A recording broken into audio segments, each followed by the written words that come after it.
So we're building this story. We had the photoelectric effect, but at this moment, Einstein, in the same year that he was talking about general relativity, he came back to the photon.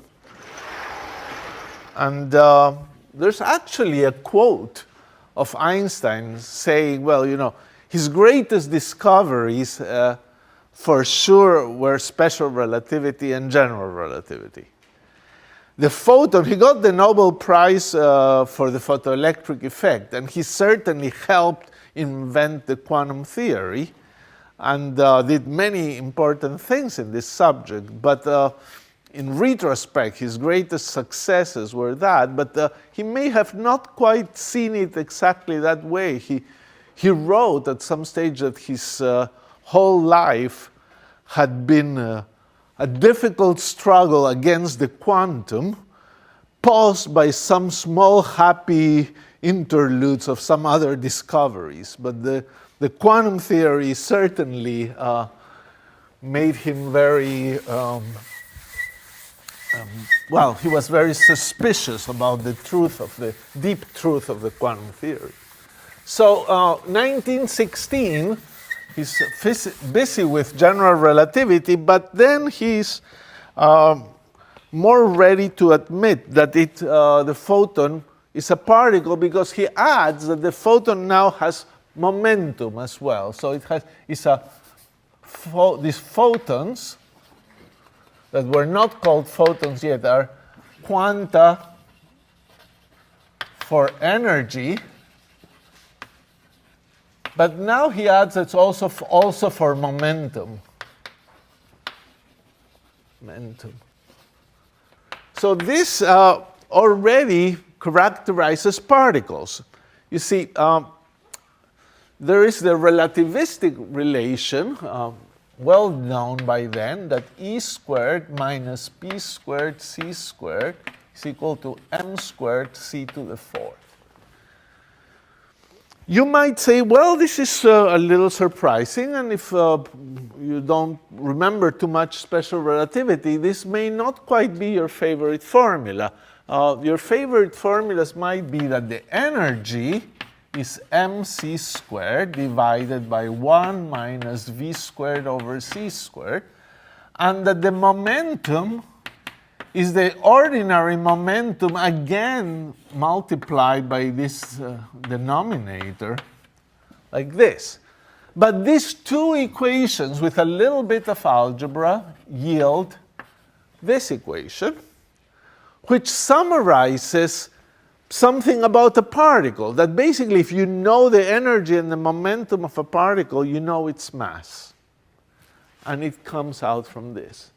This is the relativistic version of similar equations in which you have energy 1/2 mv squared, momentum mv, and then energy equal p squared over 2m, a very important relation that you can check. Out of these two comes this one.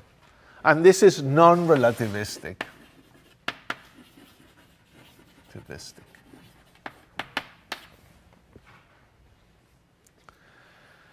So, for photons, we would have particles of zero mass. Photons have zero mass, m of the photon equals 0, and therefore E is equal to Pc for a photon. So we can look at what the photon momentum is, for example, photon momentum. We can treat it as a particle, and the photon momentum would be E of the photon divided by C, or h nu of the photon divided by C, and it's h over lambda of the photon of gamma. So this is a very interesting relation between the momentum of the photon and the wavelength of the photon. So the idea that the photon is really a particle is starting to gather evidence, but people were not convinced about it until Compton did his work. So the same Compton that we used this length over there, he works on this problem and does the following. So is Compton scattering the name of the work? Compton scattering.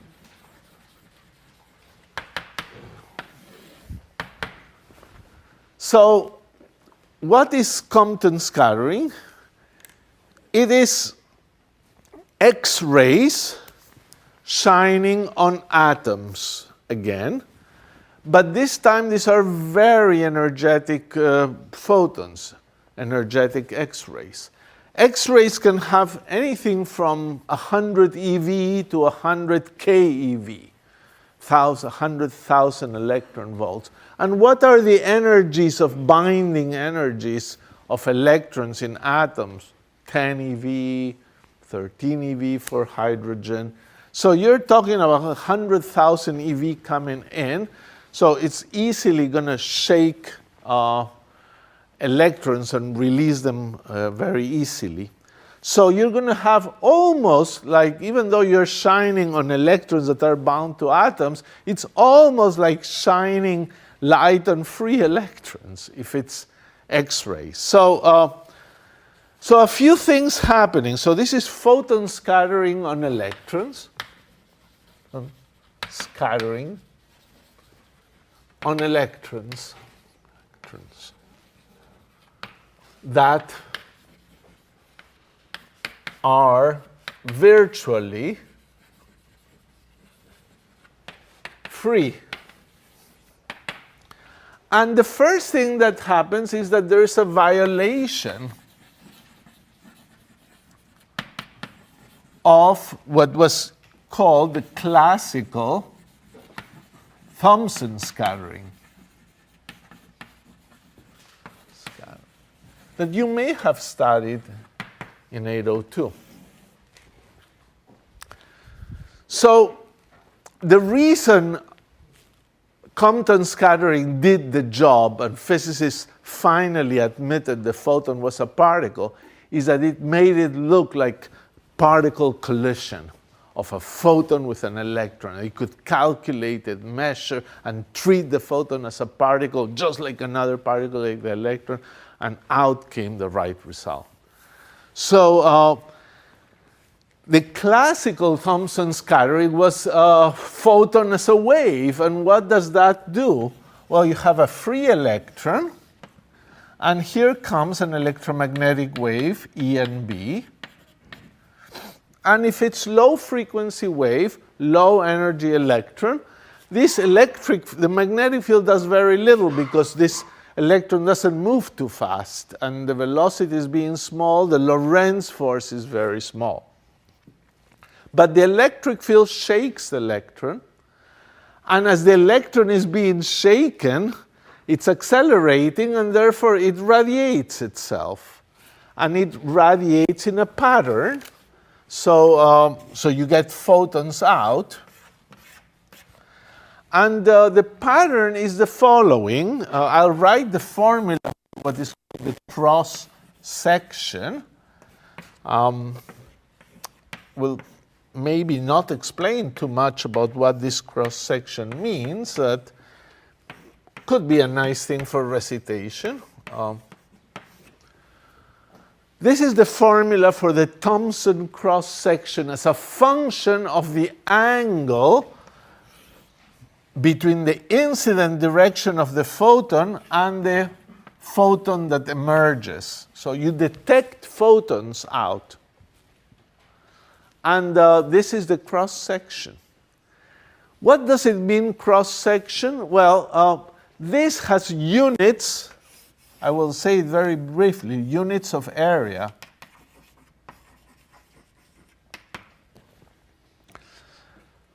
area per solid angle, but solid angle has no units. So if you imagine a little solid angle here, and you multiply by this cross section, it gives you some area that represents this solid angle you're looking at to see how many photons you get.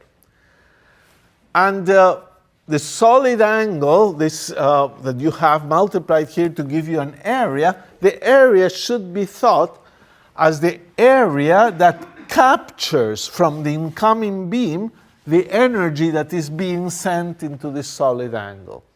So it represents an area, and an area represents an energy, because if you have a beam coming in, an electromagnetic wave, through a little area, some energy goes in. So that area that you get is that area that extracts from the incident beam the energy that you need to go in this solid angle direction. So basically, this is a plot of intensity of the radiation as a function of angle. But the most important thing, not only this is not quite accurate when the photon is of high energy, the thing that is pretty wrong about this is that the outgoing photons or wave has the same frequency as the original wave.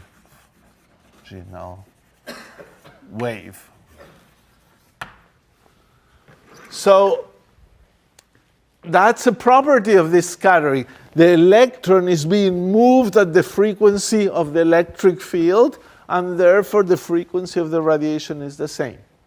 And this is all classical.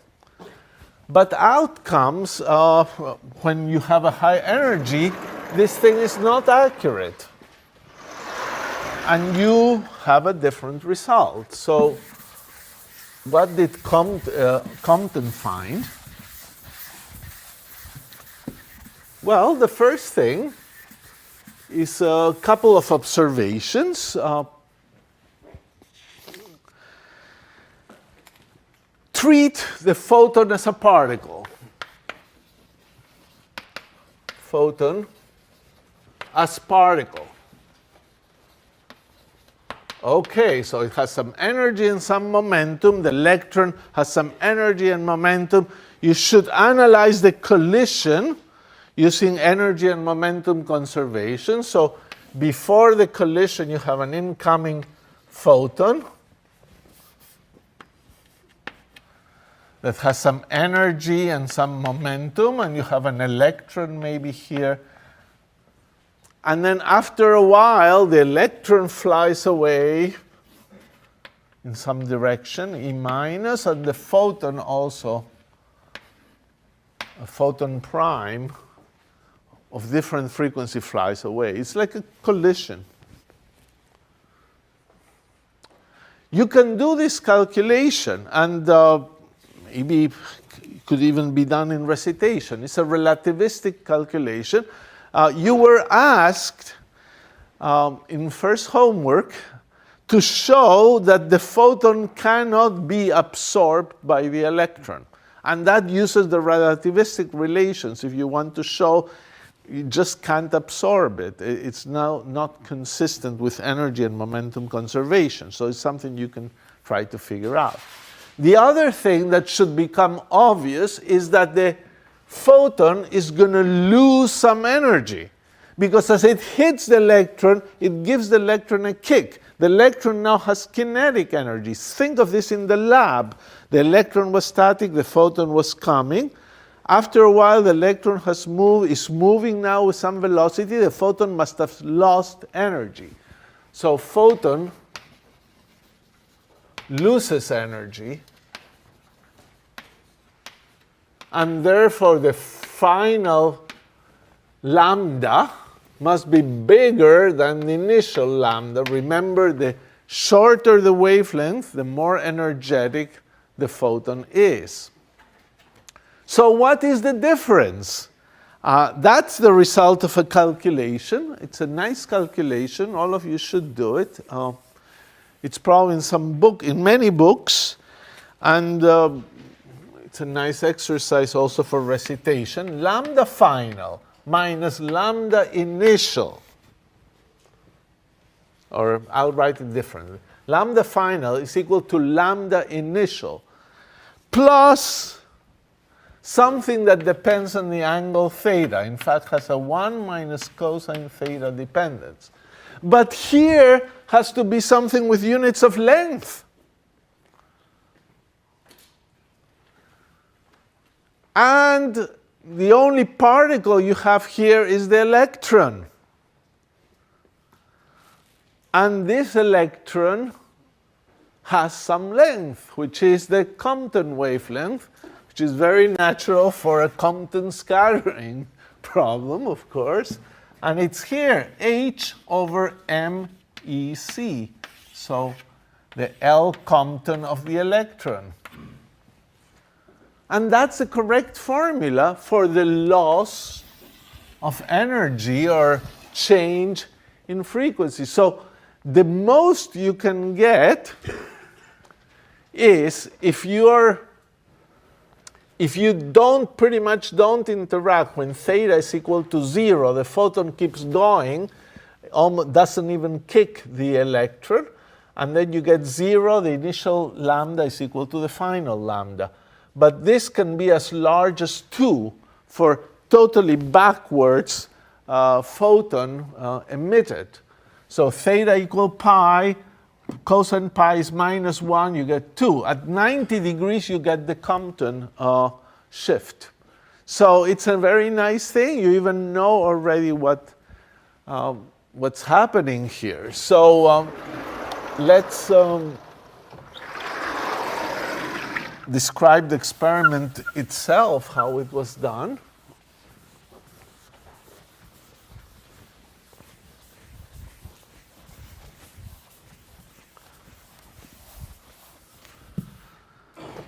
So he used Compton, the experiment, have a source of molybdenum X-rays that have lambda equals 0.0709 nanometers. So smaller than nanometers, it's 70 picometers. And that corresponds to E photon. That's pretty small, so it must be high energy. Indeed, 17.49 keV. That's very big energy. And there was a carbon foil here. Carbon foil. And you send the photons in this direction. And they were observed at several degrees, but in particular, I'll show you a plot of how it looked for theta equal 90 degrees, so detector.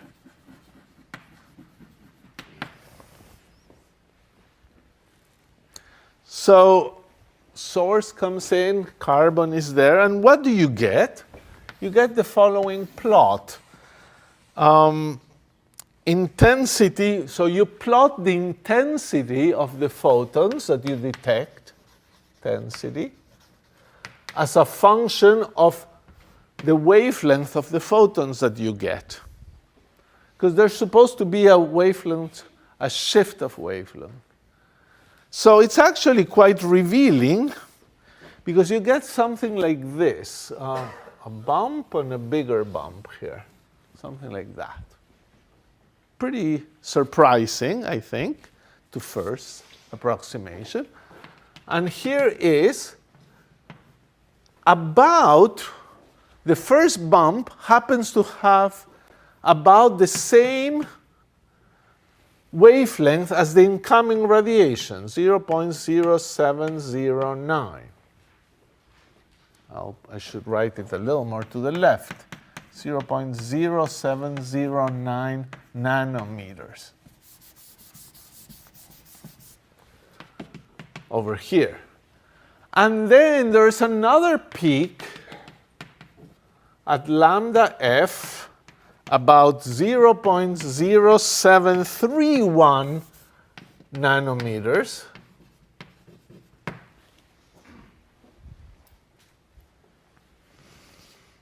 And the question is, what is the interpretation? Why are there two peaks and what's going on?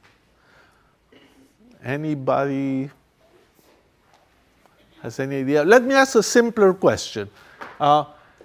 Which is the lambda that corresponds to the prediction of the fact that the wavelength must change? The smaller one or the bigger one?